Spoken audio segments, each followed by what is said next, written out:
gitu, atau bahkan harus aware dengan adanya Ormawa itu sendiri. Okay, so in the class you learn academic stuff, okay? Yeah. But there are a lot more other things we can learn about life. Yeah, and you cannot learn those things in the classroom, but you have to join organization.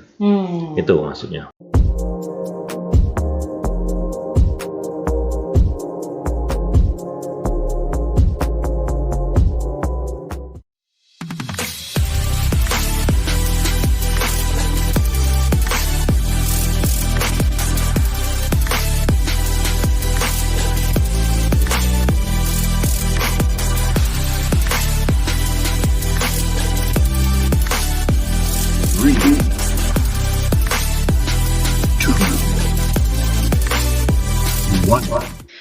Hi the people, this episode we are still with Pak Hadi, dan kali ini kita akan membahas sesuatu yang lebih anak muda nih.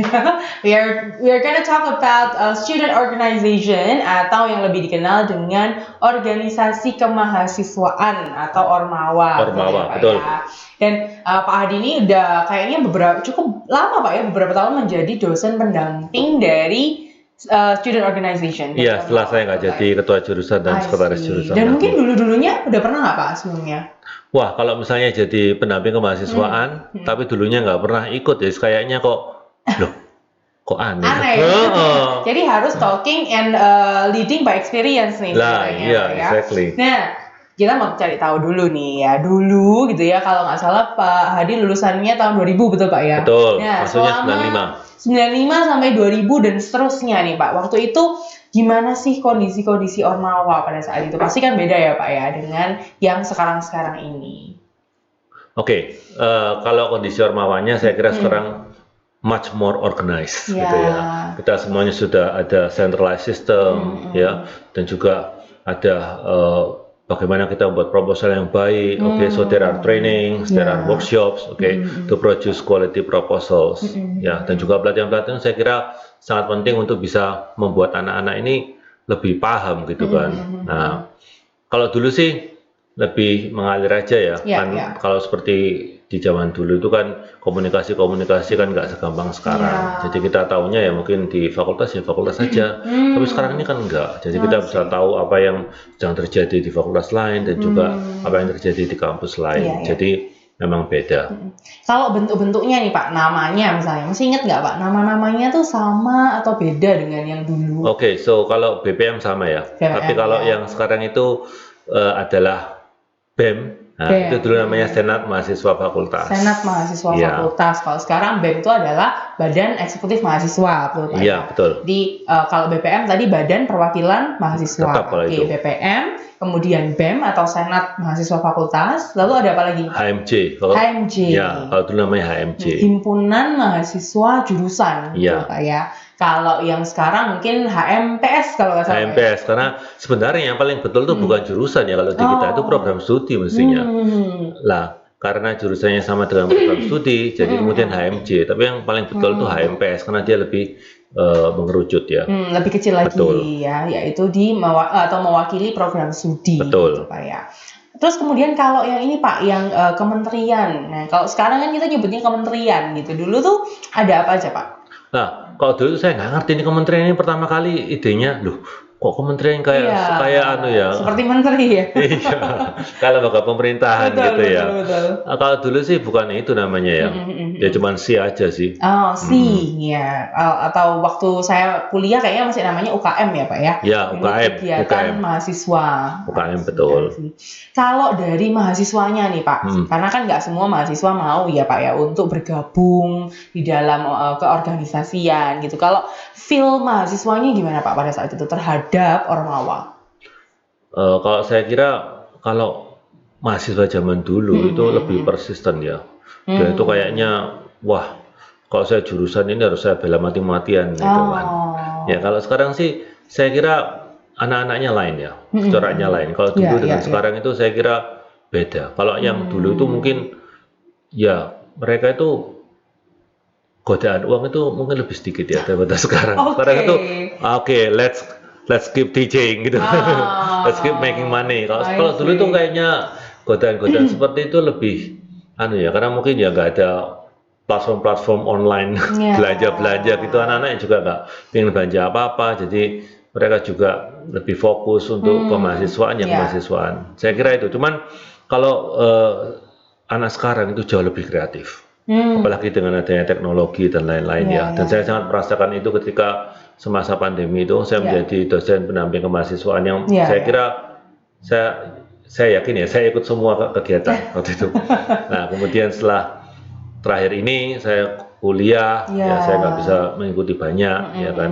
Lah, tapi waktu itu memang betul-betul luar biasa kreativitas mahasiswa dalam bidang online itu. Secara terpaksa, tapi akhirnya keluar semua. Bisa semua, dan saya kira itu, luar biasa anak-anak bisa buat tayangan ini, tayangan itu. Memang kalau onsite itu ya ada tantangannya sendiri sih, kayak ngatur barang-barangnya, kemudian angkat-angkat lah. Kalau di waktu online itu kan nggak ada angkat-angkatnya, nggak ada.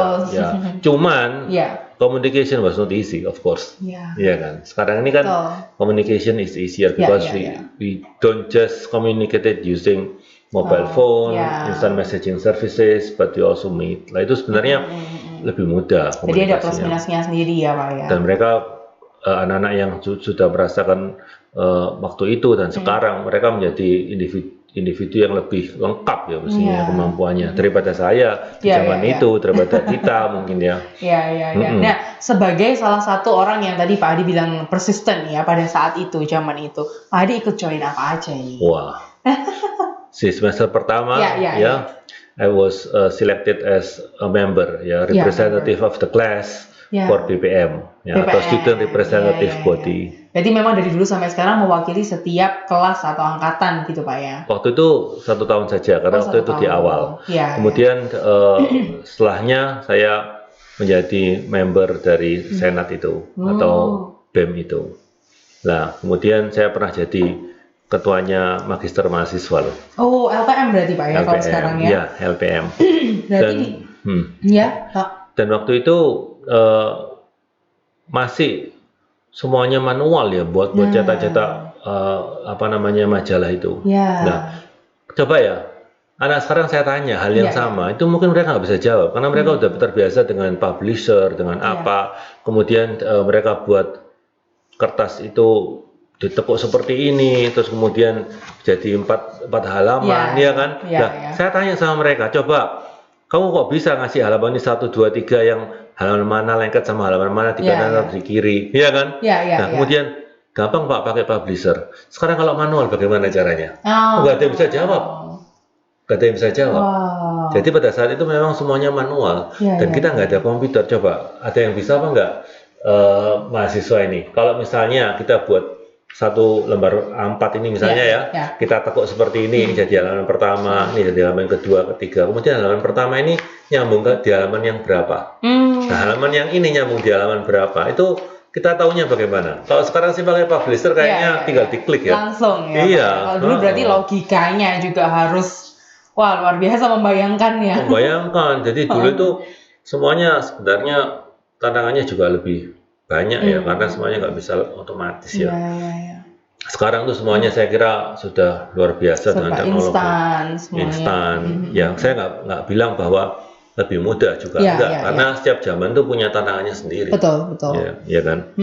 Gitu. Nah, Pak Hadi pindah-pindah nih ya, ceritanya sudah mencoba semua gitu ya, katakanlah dari BPM, kemudian lanjut ke Senat, lanjut ke Magister lagi gitu ya, ke LPM. Nah, kenapa sih Pak kok harus join gitu? Kenapa nggak ya udah belajar aja gitu supaya fokus kepada akademiknya? Kenapa kok kita itu harus ikut gitu atau bahkan harus aware dengan adanya Ormawa itu sendiri? Okay, so in the class you learn academic stuff, but there are a lot more other things we can learn about life. And you cannot learn those things in the classroom, but you have to join organization. Itu maksudnya. Nah, itu contoh praktisnya seperti apa Pak? Karena kan seringkali mahasiswa atau mungkin bahkan edu people ini berpikir bahwa itu cuman buat-buatannya aja, paling itu cuman butuh orang karena kekurangan orang, makanya dipercantik kata-katanya kayak gitu. Nah, sebenarnya praktisnya itu apa yang sebenarnya bisa dipelajari dan bahkan nanti menjadi bekal begitu untuk masa depan mereka? Jadi gini, kita kalau misalnya dalam kepanitiaan ya, kita belajar kolaborasi, kita belajar diskusi, kita belajar berargumentasi, menyampaikan pendapat kita, dan di sisi itu kita bisa belajar banyak hal. Kalau misalnya, ya saya itu sebenarnya kebanyakan diisi perlengkapan Ibu Jessica. Oke. Kenapa saya diisi perlengkapan? Karena zaman itu kan semuanya butuh naik turun tangga dan nggak ada lift seperti sekarang ya. Jadi lebih butuh fisiknya berarti, lebih butuh fisik dan saya itu ada di kebanyakan nih isi perlengkapan. Kenapa? Karena badan saya paling besar. Jadi, tapi gini, saya berpikir gini, karena saya berada di isi perlengkapan itu, saya berusaha untuk ngelis barang. Itu kalau saya pergi kebanyakan nggak ada yang lupa. Itu sisi baiknya. Nah, saya itu sebenarnya pernah loh ya, saya bilang, saya ini loh kepingin ketemu sama mahasiswi-mahasiswi yang baru-baru. Mbok saya ditaruh di si acara. Kemudian, karena si acara langsung ketemu dengan anggotanya ya atau pesertanya. Lah kemudian ketua panitianya bilang gini ke saya, jangan Hat, kalau kamu yang di depannya anak-anak, siapa yang angkat-angkat nanti? Wah, agak kejam ya ini teman-temannya Pak Hadi waktu itu. Saya terzolimi kayaknya. Oke. Tapi nggak apa-apa loh, sebenarnya kita senang aja ya. Jadi kegiatan keluar kota dan lain-lain itu sebenarnya kita belajar banyak sih, ya. Dan juga dengan adanya Ormawa ini kita belajar banyak tentang bagaimana kita ngatur satu hal gitu ya. Dan kita kan sebenarnya nggak bisa ya kerja sesuatu itu kita kerjakan sendiri. If something is still small, you can do everything on your own. But then when things get bigger, you have to delegate to other people. Kalau misalnya kita cuma bisa kerja baik untuk diri kita sendiri, ya sudah, you can never lead other people. Iya kan. Jadi sebenarnya kan di organisasi ini kita juga belajar how to delegate to others, ya kan. Bagaimana bertanggung jawab atas pekerjaan yang bukan kita lakukan sendiri. Nah itu loh. Itu intinya kan. Jadi we have to be responsible of things we do not do ourselves. Itu sulit sebenarnya. Tapi kalau misalnya kita hanya percaya pada apa yang kita buat ya kita nggak bisa maju. Tapi ini menarik Pak. Mungkin kan memang di dalam pastinya ada teamwork Pak ya di dalam organisasi itu gitu dan kita bertemu dengan banyak sekali orang dengan background yang berbeda, sifat dan karakter yang berbeda dan mungkin kan ada nih orang-orang yang di dalam kelompok itu tidak benar-benar fully bertanggung jawab. Ya, mungkin misalnya pada saat sudah didelegasikan tugas, kemudian ternyata tugasnya dibuatnya asal-asalan. Nah, itu bagaimana caranya supaya satu, mungkin kalau sebagai leader tadi Pak, sebagai ketua organisasinya atau ketua di dalam komunitas itu, gimana caranya kita harus bertanggung jawab kepada anak yang seperti itu? Atau apakah ya udahlah saya terima aja, tapi kemudian kita buat sendiri tugasnya gitu? Ya mungkin seperti ini tuh karena nggak ada komunikasi ya, jadi komunikasinya mungkin kurang, jadi kita berusaha untuk kita ingatkan seperti itu. Nah itu saya kira hal yang sangat lumrah lah, ya kita coba ingatkan dan semoga dia nggak ngerti aja sih. Kita istilahnya sekarang itu jangan yang suuzon gitu ya, jadi jangan berpikiran negatif, gitu ya. Tapi apa namanya kita harus berpikiran yang juga ikut positif lah. Jadi bagaimana caranya kita nyadarkan aja sih. Dan saya yakin lah orang yang mau ikut itu pasti mempunyai apa namanya kehendak baik gitu kan. Nah, itu seperti itu. Jadi bagaimana cara kita approach. Tapi memang suatu kali atau hal gitu kan memang nggak seperti itu. Ya sudah kalau nggak seperti itu ya kita bagaimana caranya supaya tim ini masih terlihat baik. Jadi kita kadang-kadang ya sebel sama beberapa anak yang nggak perform. Tapi kan somehow kita tetap harus membawa kita sebagai satu gerbong. Nah, itu beratnya leader ya. Itu menurunkan ego juga Pak ya sebenarnya. Bahwa idenya atau idealismenya seorang leader ini harus sesuai juga nih dengan kondisi anggotanya gitu Pak ya. Jadi saya kira ya koordinatornya harus nutupi lah ya bagaimana lagi. Karena kan gini, kita kerja di organisasi ini kan pro bono ya. Nah, pro bono itu artinya enggak bayaran. Jadi sebenarnya kerja di organisasi ini akan jauh lebih sulit daripada kalau kita ngurusin perusahaan keluarga, Bu Jessica. Kalau kita itu ngurusin perusahaan di mana kita itu yang pegang uang, sebenarnya nyuruh-nyuruh orang itu lebih gampang. Iya, saya merasakan itu. Kenapa? Saya dulu ngurus gudang ya. Waktu saya masih mahasiswa itu, saya itu bantu papa ngurus gudang. Orangnya banyak. Tapi sebenarnya nggak sulit untuk menyuruh orang-orang itu. Kenapa? Karena mereka tahu bahwa yang pegang uang, walaupun itu bukan uangnya papa saya, Iya, tapi iya. kan papa saya yang bagi uang itu. Jadi dia kan tahu kalau papa saya yang bagi. Nah, Iya, jadi iya. kan sebenarnya mereka lebih patuh, ya kan. Nah, kalau ini kan mungkin enggak gitu loh. Iya, iya, iya. Apalagi kalau misalnya kita itu kerja di hal-hal yang sosial Iya. dan kita itu bekerja dengan anak-anaknya yang nyumbangnya lebih banyak. Itu memang lebih tantangan lagi, tetapi Iya, iya. saya pernah loh punya pengalaman yang seperti itu. Dan karena ya kita itu sudah biasa di organisasi, ya kita bisa untuk bagaimana lah minta orang yang mungkin papa saya ini loh nyumbangnya banyak, kamu sumbangannya sedikit, kok kamu nyuruh-nyuruh aku. Tapi bagaimana kita bisa membuat satu tim yang guyup itu sebenarnya luar biasa. Jadi itu adalah kita nggak akan pernah bisa kalau kita itu nggak pernah omong-omong dengan baik. Betul. Dan Ya. dengan kata lain juga kita nggak akan bisa mempelajari itu semua kalau kita tidak join di dalam Ormawa itu sendiri. Ormawa adalah tempat yang paling dekat dengan kita, yang paling accessible bagi kita semuanya. Dan kita bisa mengoptimalkan sebenarnya soft skills kita dari setiap Ormawa yang kita ikuti begitu. Nah, kalau sampai sekarang nih Pak, ada nggak sih atau masih ada nggak kegiatan-kegiatan yang bersifat organizational gitu ya, yang Pak Hadi itu ikuti, mungkin di luar kampus mungkin? Oke, kalau di lingkungan gereja, saya jadi ketua lingkungan, jadi membawai umat. Sekarang ini sekitaran hampir 70 kepala keluarga. Nah, itu yang kegiatan sosial ya. Ketua lingkungan. Kemudian saya juga di wakil ketua untuk perkumpulan HK Surabaya. Wah, perkumpulan HK Edu People ada yang join? Nah, ini wakil ketuanya. Kemudian saya juga dipilih untuk mewakili perkumpulan Videoka Surabaya. Nah, mungkin kalau ada yang mau lihat perkumpulan Videoka kayak apa, kita sudah pernah punya videonya di VOK. Saya pernah ajak tour di sana gitu ya. Nah, itu di sana itu saya menjadi wakil ketuanya, dan juga kalau kita tahu perkumpulan Adijasa, Yayasan Adijasa, kalau rumah saya untuk kematian itu saya ditugaskan oleh perkumpulan Videoka sebagai delegasi dari perkumpulan Videoka untuk berkarya membantu di Yayasan Adijasa itu. Jadi Yayasan Adijasa itu didirikan oleh 12 yayasan Tionghoa yang ada di Surabaya.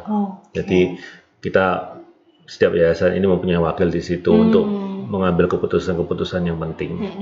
Seperti itu. Jadi itu kegiatan saya. Ada 4 ya Pak ya, kalau sampai sekarang ya, kayaknya tadi ya ketua lingkungan, kemudian perwakilan di HK, di Widioka, dan juga di HK dengan Widioka sama. HK dan 3 berarti. 3 itu sudah cukup banyak saya kira. Justru itu ya, dengan juga pada saat ini masih berkuliah Pak ya di S3. Ya itu saya juga harus fokus ini ya. Nah Pak, kalau ini karena organisasi dan lain sebagainya itu sangat produktif tentunya Pak ya. Tapi kan juga tidak menutup kemungkinan ada capeknya, ada lelahnya gitu Pak ya. Nah, kenapa kok tetap mau survive Pak? Ya, saya rasa misinya ya, kalau kita di gereja itu ya kita ingin melayani lah sebenarnya. Kalau misalnya kita tuh memang ya cari organisatoris ya atau fungsionaris untuk gereja itu memang ya agak susah ya, siapa yang mau gitu kan. Apalagi kan ini juga amal ya. Nah itu kembali perbunuh itu tadi ya. Tapi gini ya, saya pernah ketemu dengan Romo Dodi almarhum ya. Dan juga Romo Dodi almarhum itu bilang gini, yang milih itu bukan kita loh. Yang kita tuh nggak milih, tapi kita dipilih. Itu yang saya selalu ingat sampai sekarang. Jadi mungkin ya saya itu dipilih. Kalau misalnya saya dipanggil, masa saya nggak mau. Betul. Itulah. Kalau misalnya yang di perkumpulan HK itu kan memang karena papa saya kan memang suku HK, jadi saya pinginlah supaya kita juga bisa melestarikan itu.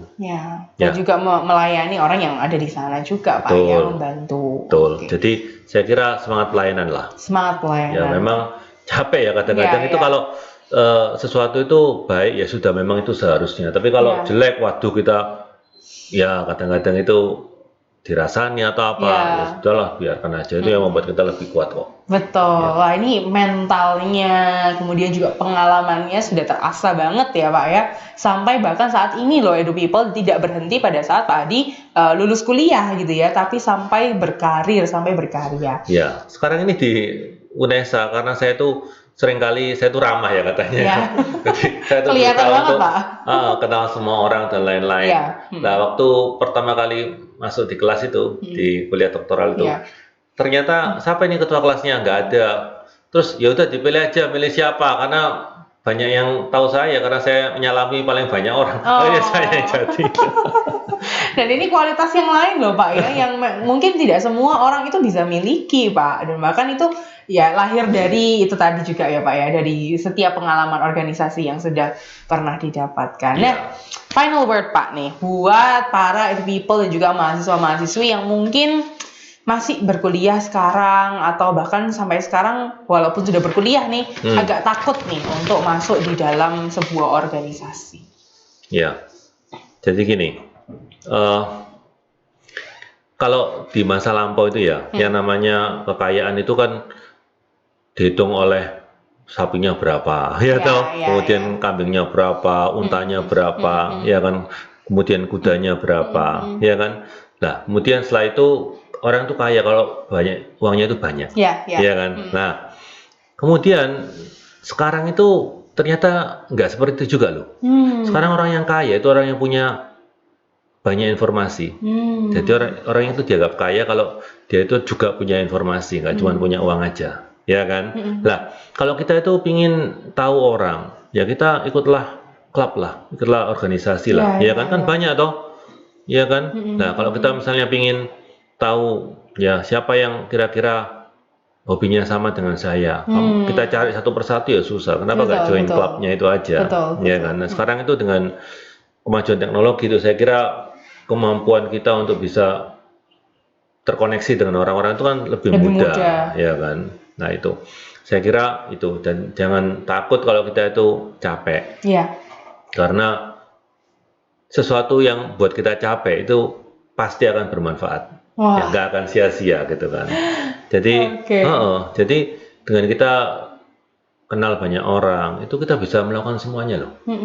Dan itu sangat penting. Jadi kalau kita ketemu sama orang, itu berusahalah untuk mengenal. Nah, saya ini kalau pergi sama teman-teman gitu kan, saya tuh nggak pernah duduk semeja dengan teman yang saya kenal tiap hari. Justru kesempatan untuk meluaskan kenal dengan orang baru. Kenal dengan orang baru, jangan duduk di dekatnya Pak Putra, dekatnya Bu Jessica, kamu tiap hari kita main bisa, HP, gitu ya. Itu tambah lebih parah lagi. Itu bagaimana kita bisa mendekatkan diri dengan, ya itu kan, dengan dikenal tuh kita bisa juga lebih banyak rezeki loh. Siapa tahu ada orang yang butuh jasa kita kan. Nah itu loh, you never know. Oke, Pak Hadi, kita belajar banyak banget. Highlightnya tadi bisa dicatat gitu ya, semangat pelayanan, pentingnya bersosialisasi, networking ya, dengan berbagai kesempatan yang ada. Jadi jangan lupa untuk terus melihat setiap sekeliling kita gitu ya, ada kesempatan apa, ada orang baru di mana gitu ya. Silahkan untuk dimaksimalkan supaya bisa mengembangkan kemampuan-kemampuan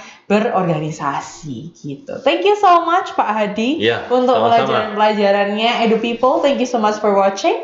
See you in another episode of Edu Talk by FKIP UKWMS. Let's talk, share, and be educated. Bye. Bye. Thank you.